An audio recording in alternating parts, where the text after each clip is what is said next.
Hello, this is Ron and Ron's Steamboat Shed Show in his living room.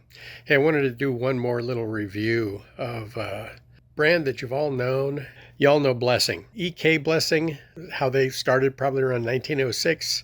Company went all the way into the 2000s. Let me show you what I got. Okay, so this one right here. This one is the Blessing Artist. This one's from 1959. It's got a fixed counterweight in it, unlike the weird little sausage counterweight like this one looks on the regular Blessing Scholastic, except that's nickel plated and this is different. Mostly all brass with this horn, except again here in the hand grip, but very beautiful bell etching here. EK Blessing. Basically, it says Super Artist. It's one of the more ornate bell designs. 7 3/8 is what I measure the bell. And then this one over here, now this is actually labeled a York Superba. But after the 1960s, when York was basically sold off, the name continued to live on and other makers were making horns with the York name on it. This one is a Blessing Super Artist that is a stencil and relabeled York Superba. So for the sake of this demo video, this is a York Super Artist, because if you look up the York Super Artist, it looks like this. This basically looks like basically looks like the Blessing Scholastic. Very much the same thing, 8-inch bell, okay, except it's not a 500 bore slide, and it's got that same counterweight, except if you look, that's nickel plated. And then the nickel plated sleeves are pretty long up here, so that's an advanced feature, or an upgraded feature from the Scholastic. Hand brace still the same. This has, of course, the York etching on it. But one thing I did, you can see that I put some markings on the bell here because I was suspicious as to the taper design of each of these horns. Now, this bell, I don't have a Scholastic out here, but this bell is a lot more like, if not exactly the same bell mandrel as on the Scholastic, and this one is not. So I thought to myself, well, what makes the Blessing Scholastic different from these other two? Because when I play the Blessing Scholastic, it has a very unique sound. It's very tight, it's a very small sound with a big ringy 8-inch bell at the end, even though it's a 500 bore. It's got some back pressure, and I played one for a while. My son played one for a while before he moved on to playing Olds. And then from Olds, he went on to playing Martin, and then now he plays a Y-Fort. But anyway, I was really curious. So I measured the bell from this brace all the way down here to about, I think it's about 9 inches. I'm here right at the brace. It's the same distance I measured from here to here, and I wanted to know what the width was. And then I measured from here down to right about here, which would be the seam. I can't tell if that's a seam because there's etching on it. Chances are this may be a solid bell. I'm not sure because I can't really see the seam under the etching there. Over here you can see the seam right about the same place. There's no etching, but that's the seam. Anyway, this is basically 0.2 wider than this one. This is about 0.1 wider than this. And this is 0.1 wider than this. So, as you may know, by looking at some of my other videos, especially when I talk about Yorks or Getzens or Olds, the design of the taper, of the bell taper, as it expands and then flares, affects the tonal quality of the horn. Now, the late 1950 Yorks were made by Baum and Meinl, but under the York design, which was a very conical, broad taper here with a flare at the tail end, and gave it a really throaty sound. But the Blessing Scholastic and then this Blessing Super Artist have this very narrow, slow taper, and then the wide splash bell at the very end. Okay, so here's what I've done. I had my calipers out all morning. What's the difference? Okay, so we talked about the Scholastic being 500 bore, 8-inch bell.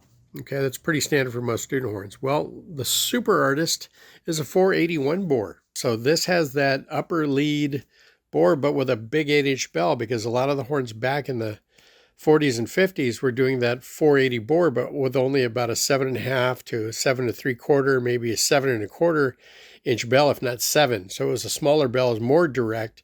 It was designed for soloing up to the mic, high solo. So this one was designed really as a solo instrument, but with the warmth that comes from an 8-inch bell.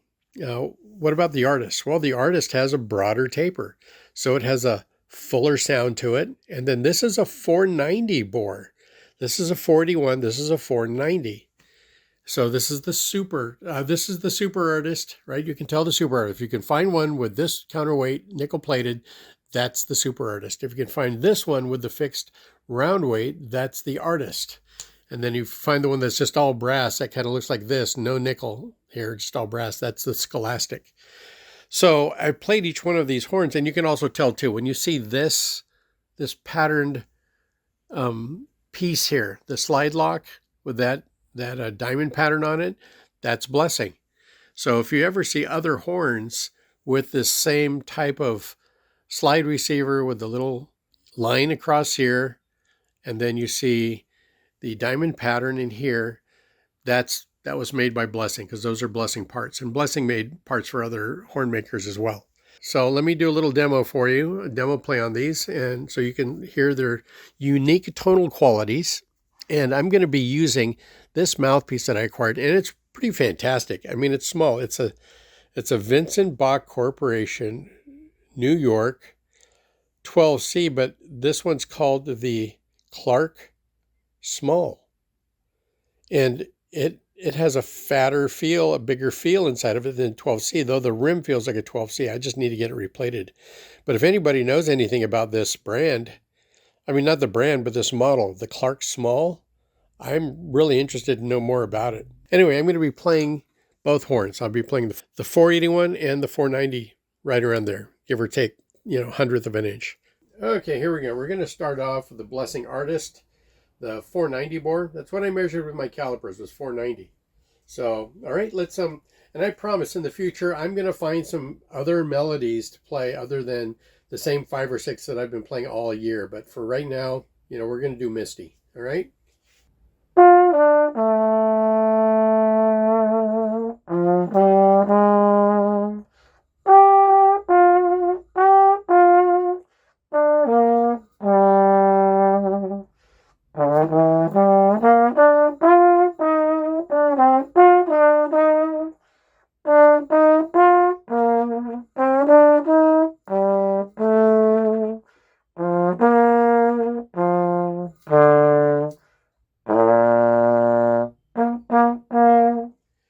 Blessing Artist. It's got a, with this small mouthpiece, it blows nice. It's not super tight. It doesn't feel super restrictive. With the 7 3/8 bell, it's got a nice center to it. It really does. There's a good center to it. It's not fluffy. It's not fuzzy.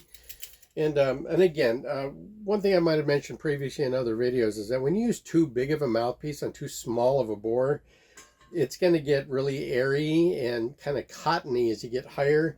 At least that's what I've experienced by listening to other players that I know who have fantastic range, but they're playing on a 6.5 AL or a 5, or and they're playing way up in the register, and it just gets really, like I said, it just gets kind of unfocused. But I'm using a smaller mouthpiece. Okay, now this is the 481 bore, a Super Artist. That is a stencil for York. Okay.